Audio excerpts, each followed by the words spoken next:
جی خواجہ صاحب، آپ نے ایک اچھا پیغام دیا. دوسری طرف میں اگر بات کروں کہ آج 28 اپریل بھی ہے معاہدہ کراچی کے حوالے سے، تو میں آپ کا انالیسس ایز اے کشمیری کہ آپ کیا چاہتے ہیں کشمیر کی ساری صورتحال کے اوپر، اور اس معاہدہ کراچی کو دیکھیں.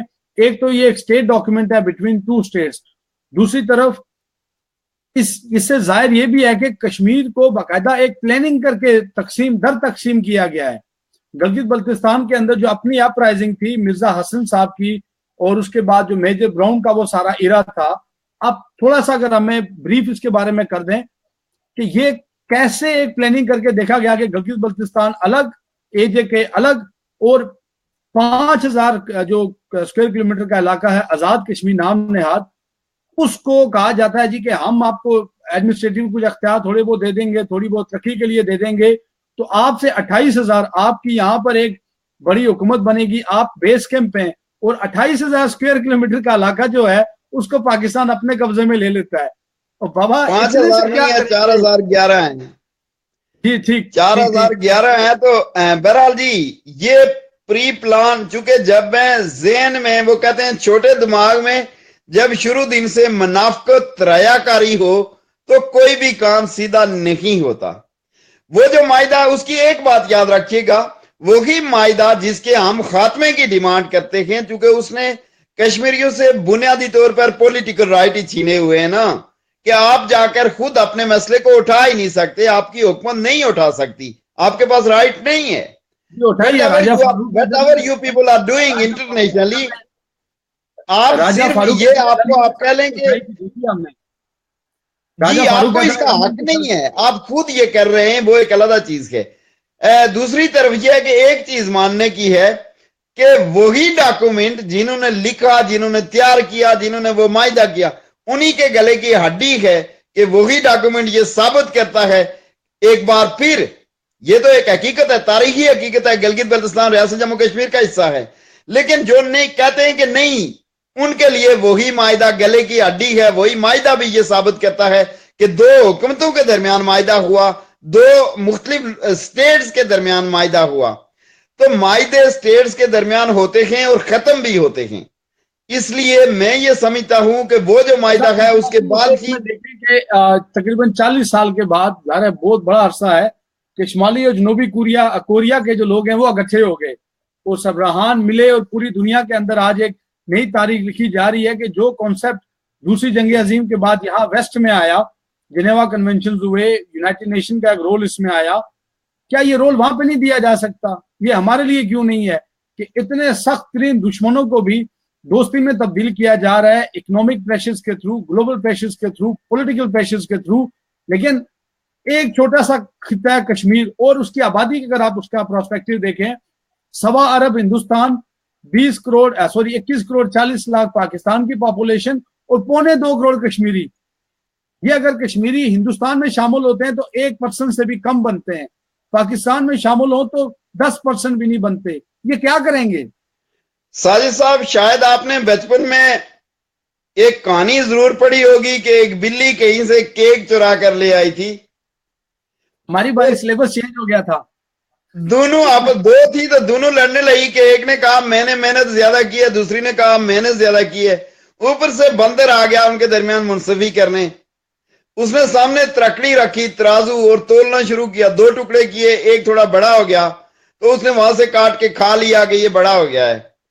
دوسری طرف وہ ترازو نیچے چلا گیا، وزن زیادہ ہو گیا تو اس نے وہاں سے کاٹ کے کھا لیا کہ اب میں برابر کر رہا ہوں. کرتے کرتے کیک پورا ختم ہو گیا، ایک طرف ایک ٹکڑا بچ گیا. تو بلیوں نے وہ لے کے جمپ لگا کے درخت پہ چلا گیا. بلیوں نے کہا بھائی یہ کیا کیا؟ کہتا ہے یہ تولنے کی مزدوری لی ہے میں نے. اب یہی مثال وہاں ہے کہ ہمارے جو آپ کہتے ہیں کہ 2 بڑے دشمن دوست بن گئے، مل گئے، انہوں نے خود یہ فیصلہ کیا، ورنہ یہ دنیا نہیں چاہتی کہ وہ آپس میں ملے. ہمارے ہاں جو ہمارے وکیل ہیں، جو ہمارے بڑے بھائی کہلاتے ہیں، جو کہتے ہیں سب کچھ ہم نے کرنا ہے، وہی اصل میں انہوں نے ہی بنیادی طور پر 2 حقیقی بھائیوں میں دشمنیاں پیدا کی ہیں. گلگت والوں کو کہا کہ کشمیری آپ سے دور ہیں، آپ کے مسائل پہ بات نہیں کرتے. ان کو یہ کہا کہ آپ انتظام نہیں سنبھال سکیں گے چونکہ آپ سے یہ بہت دور ہے. اور میں حیران اس لیے ہوں کہ کتنے نااہل تھے وہ بھی جنہوں نے معاہدہ کیا. وہ کہتے تو تھے ہم پورا کشمیر آزاد کروائیں گے, تو ان سے یہ نہیں سنبھالا جاتا تھا کہ جی انتظامی امور نہیں سنبھال سکیں گے. یہ اس وقت کی غلطیاں ہیں ان لوگ کی, ہم انہیں مسترد کرتے ہیں ان غلطیوں کو. لیکن معاہدہ ہوا ہے تو سٹیٹ کے درمیان ہوا ہے, سٹیٹ کا معاہدہ ہے, یہ اس کی ایک پازیٹیو چیز ہے, یہ بھی یاد رکھیے گا. اگر وہ نہ ہوتا تو شاید آج گلگت کے عوام تو کلیم کرتے ہیں لیکن شاید ہم اس پوزیشن میں نہ ہوتے. یہ بھی یاد رکھیے, یہ اس کا ایک پازیٹیو صرف ایک پہلو ہے. ایک چیز اور بھی ہے نا, ایک پولیٹیکل پرسپیکٹیو اس کا یہ بھی ہے کہ دیکھیں اس میں پاکستان کا اپنا کانسٹیٹیوشنل پارٹ آئین کا 257, ہندوستان کا 370, 35A اور یونائٹڈ نیشن کی 1.5 درجن سے زائد ریزولوشنز بھی تو اس ایریا کو جسٹیفائڈ کرتی ہیں. یہ متنازع علاقہ ہے, نہ یہ ہندوستان کا ہے نہ یہ پاکستان کا ہے. سر پاکستان کا تو کانسٹیٹیوشن کا جو آرٹیکل 2 ہے وہ بھی کرتا ہے نا کہ پاکستان 4 اکائیوں پر مشتمل ایک کنفیڈریشن کے, تو اس میں 5واں تو ہے ہی نہیں نا, اس میں 4 ہی ہیں. یہ باؤنڈریز ہیں 79609 اسکوائر مائلز جو ہے ان کا, اس میں یہ علاقے کاؤنٹڈ نہیں ہیں. نہیں ہے. ہندوستان کے رقبے میں بھی ریاست جموں کشمیر کا کوئی علاقہ نہیں ہے, پاکستان کے رقبے میں بھی نہیں ہے یہ, ٹھیک ہے. بنیادی طور پر اصل میں کیا ہے, کشمیریوں سے کسی کو پیار نہیں, نہ تو انڈیا کو نہ پاکستان کو. ہاں ان کو بہت پیارا ہے کشمیر کے ریسورسز جس کو 70 سالوں سے لوٹ رہے. ان کے پاس تو بڑا علاقہ ہے نا بھارت کے پاس, وہ تو بہت کچھ کرتا ہے. لیکن انہوں نے گلگت بلتستان کو بھی کھنڈرات میں تبدیل کیا. جیسے ابھی وہاں سے آپ کو بتایا جا رہا ہے گلگت سے کہ وہاں سب سے زیادہ بے روزگاری جو ہے وہ گلگت کے اندر ہے. وہاں اچھے تعلیمی ادارے کبھی قائم نہیں کیے گئے. اور دوسری طرف یہ 4011 مربع میل پر بیٹھنے والے جو اپنے آپ کو وزیر اعظم کہلاتے ہیں, ان کے ناموں کے ساتھ لفظ وزیر اعظم زیب نہیں دیتا. وہاں ان کو لالچ دی گئی, وظیفے دیے گئے, جو بنگلے دیے گئے, گاڑیاں دی گئی کہ آپ عیاشی کریں, اور وہ بھول گئے کہ ہماری ریاست کے ٹکڑے کر دیے گئے.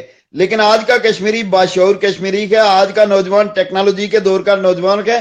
آج کے نوجوان کو کسی کی سپیچ سننے کی ضرورت نہیں, ٹی وی پر کسی کے انٹرویو سننے کی ضرورت نہیں, وہ خود ایک کلک کرتا ہے تو پوری انفارمیشن لے لیتا ہے. لہذا اب ان غاصبوں کو آج کے نوجوان سے واسطہ ہے. لاسٹ سیگمنٹ ہے, آلموسٹ 10-15 منٹس میں پروگرام کو کمنس کروں گا. سلطان سیم صاحب بھی ہمارے ساتھ ہیں, انہوں نے بھی ہمیں جوائن کیا ہے, وہ کافی دیر سے ہمارے ساتھ منسلک تھے.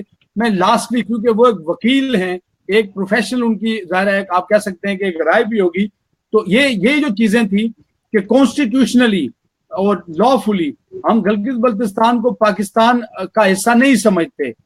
صدام سیم صاحب آپ کی اس پہ رائے, اور یہ جو کراچی پیکٹ ہے اس کی کیا لیگل اوبلیگیشنز یا بائنڈنگز ہیں؟ دیکھیں جی, پہلی بات تو یہ ہے کہ جو معاہدہ کراچی ہے یا کوئی بھی معاہدے ہیں جو جتنے بھی ہوئے اس سے پہلے, اس میں ریاست جمہور کی جو حقیقی لیڈرشپ ہے اس کو کبھی بھی جو ہے نا وہ پراپر جو ہے وہ اس میں نہیں لیا گیا. میں اس معاہدے کی مثال آپ کو دوں گا.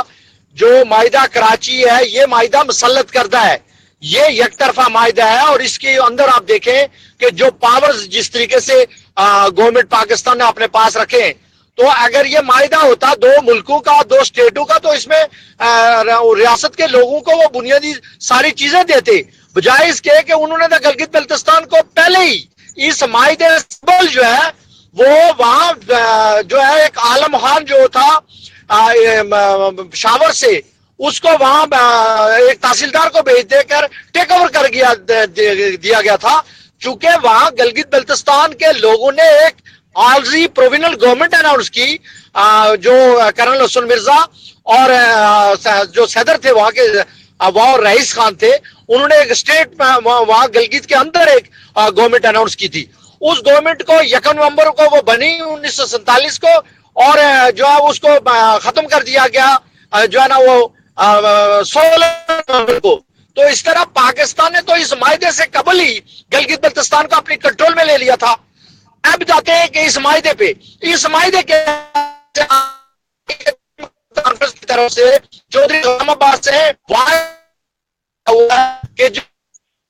بڑی امپورٹنٹ ڈسکشن ہے, لیکن آپ دوبارہ سائن ان کر کے واپس جوائن کریں کیونکہ تھوڑا ٹیکنیکل ایشوز بیچ میں آ رہے ہیں. میں صدام نسیم صاحب کی طرف اس لیے گیا تھا کیونکہ آج انہوں نے ایک کالم بھی لکھا ہے اور اس کالم کے اندر بڑی تفصیل سے انہوں نے ذکر کیا ہے.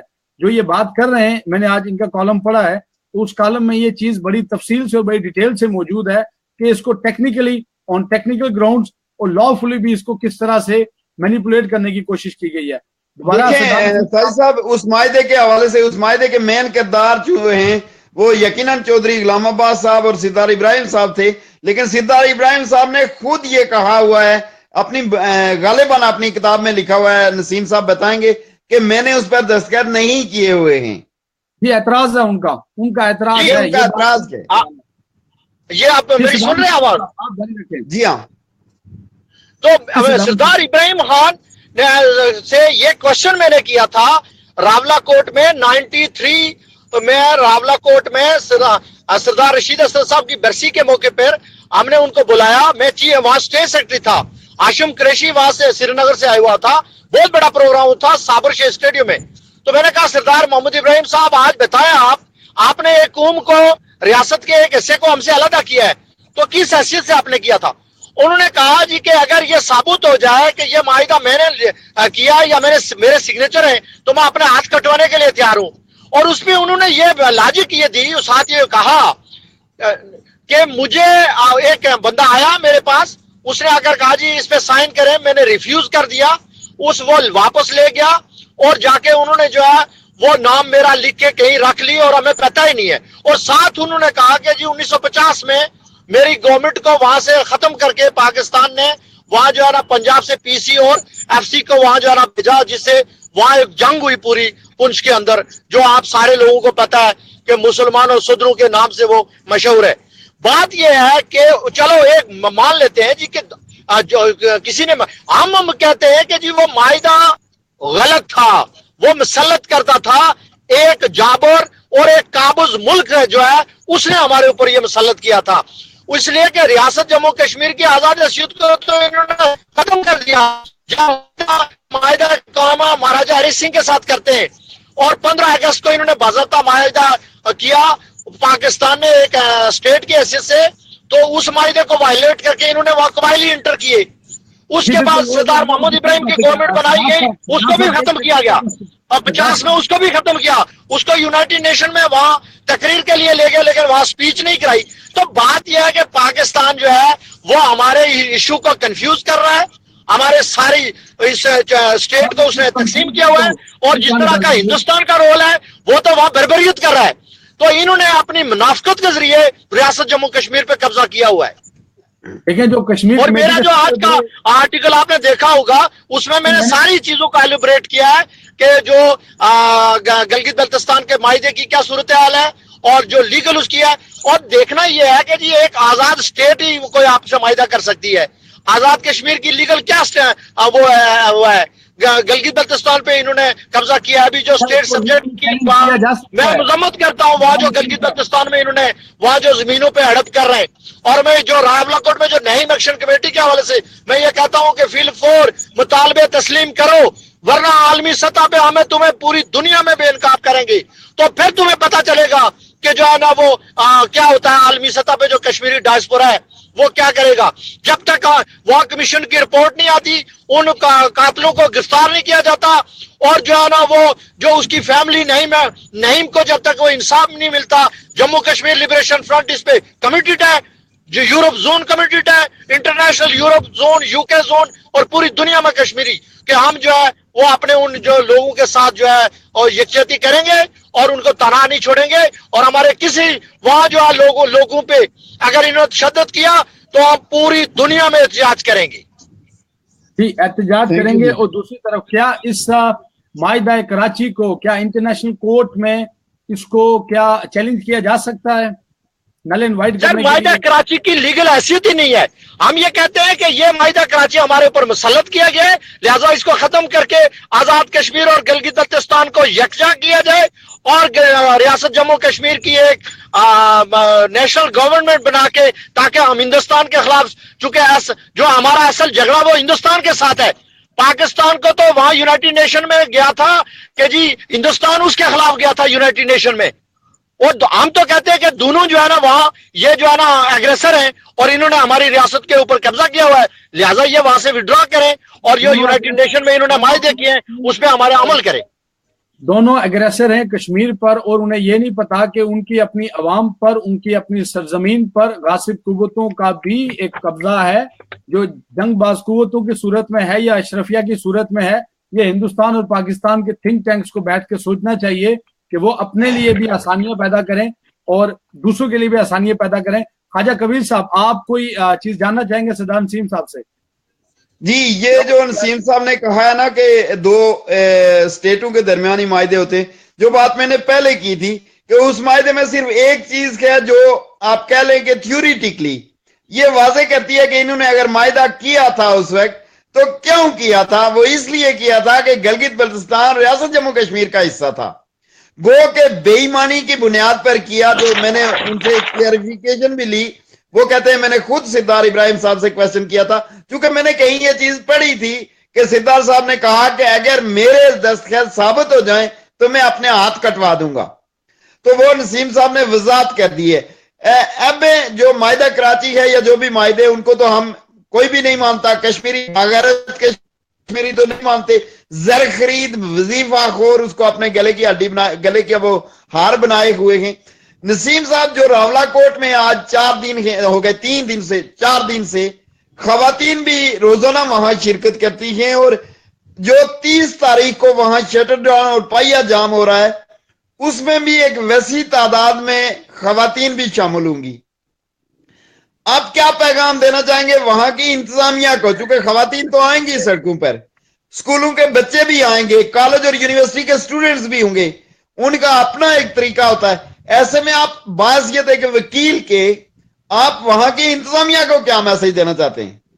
دیکھیں جی، میں انتظامیہ کو یہ کہنا چاہتا ہوں کہ آپ نے کمٹمنٹ کی ہے، JKLF سے کمٹمنٹ کی ہے، آپ جو ہے نا وہ اس پہ عمل کریں، کمیشن کی رپورٹ کو شائع کریں، اور جو وہاں جو کلپریٹ ہیں ان کو جو ہے وہ گرفتار کریں، ان کے خلاف کاروائی کریں، اور جو لیگل جو اس کی جو سٹیٹس ہے اس کو آن کریں۔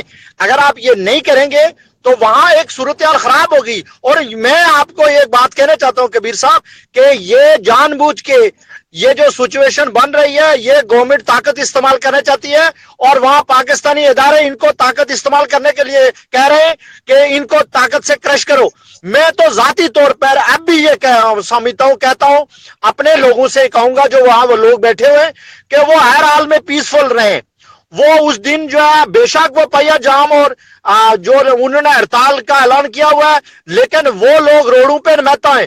وہ راولہ کوٹ کے اندر عدالت کے اندر جا کے تمام لیڈرشپ سے میں کہوں گا، JKLF کی تمام جو وہاں سول سوسائٹی ہے، تمام نیشنلسٹ تنظیمیں، ٹریڈ یونینز ہیں، ان کو میں کہوں گا کہ وہ دھرنے کی جگہ پہ بیٹھ جائیں، چونکہ یہ بہانہ بنا کے آپ کے خلاف طاقت استعمال کریں گے، اور طاقت استعمال کر کے وہاں بلڈ شیڈ کر کے آپ کی اس تحریک کو کرش کرنے کی کوشش کریں گے، اور یہ بہانہ بنائیں گے چونکہ انہوں نے روڈیں روکی ہوئی ہیں، راستے روکے ہوئے ہیں، اور یہ اس لیے تو میں ان سے کہتا ہوں، ان کی سیفٹی کے لیے بھی کہتا ہوں کہ وہ ان کو اس سے ناکام کرنے کا طریقہ ان کے پاس یہ ہے، ساری لیڈرشپ وہ دھرنے کی جگہ پہ جا کے بیٹھ جائے، تاکہ دنیا کو یہ باور ہو اور میڈیا کو لے کے وہاں بیٹھ جائے کہ جی ہم یہاں بیٹھے ہوئے ہیں، اور ہم جو ہے نا پیسفلی لوگوں کو کہہ رہے ہیں جو پہیا جام کرنے چاہتے ہیں یا جو ٹریڈ یونین جو کرنے چاہتی ہیں ہم ان کے ساتھ ہیں، لیکن ہم طاقت کا استعمال نہ کرنے کے لیے کسی کو اکسا رہے ہیں، اور نہ ہی ہم اس کا حصہ بننے کے لیے تیار ہیں، اور لیکن ہمارے خلاف اگر طاقت استعمال کی گئی تو ہم جو ہے اس کو جو ہے نا احتجاج کریں گے۔ اور میں اپنے پھر کہوں گا اپنی بہنوں، بیٹیوں، بھائیوں، بچوں جو بھی ہیں کہ وہ اس کو پرامن رکھنے کی کوشش کریں، چونکہ پاکستانی ادارے آزاد کشمیر حکومت کو گرانے چاہتے ہیں، اور وہ یہ بہانہ بنا کے وہ ایک law and order situation create کر کے یہ ہمارے ذمہ ڈالنے چاہتے ہیں۔ تو ہم یہ سمجھتے ہیں کہ ہمیں فاروق حیدر ہو یا بیرسٹر سلطان محمود ہو یا نور دین ہو یا کوئی اور ہو، ہمیں اس سے غرض نہیں ہے۔ ہم تو کہتے ہیں یہ جابر قابض حکمران وہاں سے ختم ہو۔ ہم کہتے ہیں ہم جسٹس مانگتے ہیں، نعیم کا جو رائٹ ہے، نعیم کو جو انصاف مانگنے کے لیے وہ لوگ بیٹھے ہیں، ان کو انصاف فراہم کیا جائے، نہ کہ یہ ہمارے اوپر تشدد کریں اور طاقت کا استعمال کریں۔ یہ طاقت کا استعمال ان کو مہنگا پڑے گا۔ جی بہت شکریہ سردار وسیم صاحب، Jammu Kashmir T V channel کے ساتھ بات کرنے سے. تھینک یو ویری مچ سر، بہت شکریہ آپ کا سب لوگوں کا. Thank you. جی خواجہ کبیر صاحب، لاسٹ میں کنکلوڈنگ اسٹیٹمنٹ اگر آپ کو دینا چاہیں. آج ان 3 ٹاپکس پہ ہم نے بات کی، امان صاحب کی برسی کے حوالے سے، دوسری طرف راولا کوٹ میں دھرنا، تیسری طرف گلگت کے اندر وہاں پر امان صاحب کی برسی کے حوالے سے راولا کوٹ میں اگین دھرنا، پھر اگین سری نگر میں آج ایک واقعہ ہوا. یہ ساری صورتحال اور پھر معاہدہ کراچی، اگر ایک بااختیار ایک قومی حکومت دی جائے تو یہ جو چھوٹے چھوٹے ایڈمنسٹریٹو مسائل ہیں یہ تو کبھی جنم نہیں لیں گے، یہ تو کبھی پیدا نہیں ہوں گے. تو ان کی اپنی نالائکیاں جو ہیں وہ ان کے لیے بھی مشکلات کا سبب بنتی ہیں، اور ہمارے لیے بھی آپ کہہ سکتے ہیں کہ زہر قاتل ہیں. آپ اس پہ کنکلوڈنگ. اگر ان تمام چیزوں کو ایک ٹیبل پر لے آئیں، تمام چیزوں کو، خواہ وہ منقسم ریاست جموں کشمیر کے اس پار سے ہو یا اس پار سے، وہ سری نگر سے ہو، گلگت سے ہو، راولا کوٹ سے ہو، مظفر آباد سے ہو، کہیں سے بھی ریاست کے کسی بھی حصے سے ہو، ان سب کی جو کڑیاں ہیں وہ ملتی ہیں. وہ اس طرح ملتی ہیں کہ ہر دونوں جانب غاصب ہیں، قابض ہیں. اور وہ اگر آپ کو بااختیار، اگر آپ کے مسائل کا حل چاہتے ہوں، اگر آپ کو باعزت زندگی دینا چاہتے ہوں، تو وہ ایسا کریں ہی کیوں؟ وہ تو اپنا کام کر رہے ہیں اور ان کو کرنا چاہیے، وہ ان کا کام ہے. کیونکہ اگر آپ جس طرف اشارہ کر رہے ہیں، با اختیار ایک چھوٹی سی گورنمنٹ، جناب اگر ایسا ہو جائے گا تو آپ کے بڑے بوٹوں والوں کے پیٹ بھی بہت بڑے بڑے ہیں، وہ کیسے پورے ہوں گے؟ ہر دونوں جانب 75% جو بجٹ جاتا ہے وہ غریب عوام کی تعلیم اور ایجوکیشن اور ہیلتھ پہ نہیں جاتا، وہ بڑے بوٹوں والوں کے بڑے پیٹ بھرنے کے لیے جاتا ہے. وہ کیسے ہوگا؟ اس طرف تو پھر بھی اتنے بڑے بوٹوں والے سامنے نہیں آتے، اس طرف والے تو سارے سیاسی ہیں. یہاں 2 طرح کی سیاست تو بہت ہی زیادہ ہے. ایک ملاؤں کی سیاست جن کو وہ مسجدوں میں تقریریں کر کر کے جوش آتا ہے سیاست میں آ جاتے ہیں. دوسرا ان بڑے بوٹوں والوں کی سیاست جن کا کام وطن کی سرحدوں کی حفاظت کرنا ہوتا ہے، وہ آ کر سیاست میں انوالو ہو کر اپنے پیسے. اب یہ تمام اپنا جو جیب خرچہ ہے ان کا پرتعیش لائف، اس کو خطرے میں ڈال کے آپ کو کیوں با اختیار بنائیں؟ آخر وہ اتنے کوئی جاہل ہیں؟ لیکن یہ سوچنے کا مقام ہے اس عوام کا، نہ صرف کشمیری عوام کا بلکہ ہندوستان اور پاکستان کی عوام کا کام ہے کہ وہ یہ سوچیں کہ اس مسئلے پر ہی آخر یہ کیوں لوگوں کو جو ذہنی طور پر یرغمال بنائے ہوئے ہیں. ایک پاکستان میں تو 2 ہی ایشو ہیں، یا مذہب ہے یا کشمیر ہے، اور اس طرف بھی اب تقریباً ایسا ہی ہوتا جا رہا ہے، یا کنفیڈریشن کی وحدت کو خطرہ ہے تو یا پھر وہ ان کا بھی اب مذہب کا بھی ہو گیا ہے.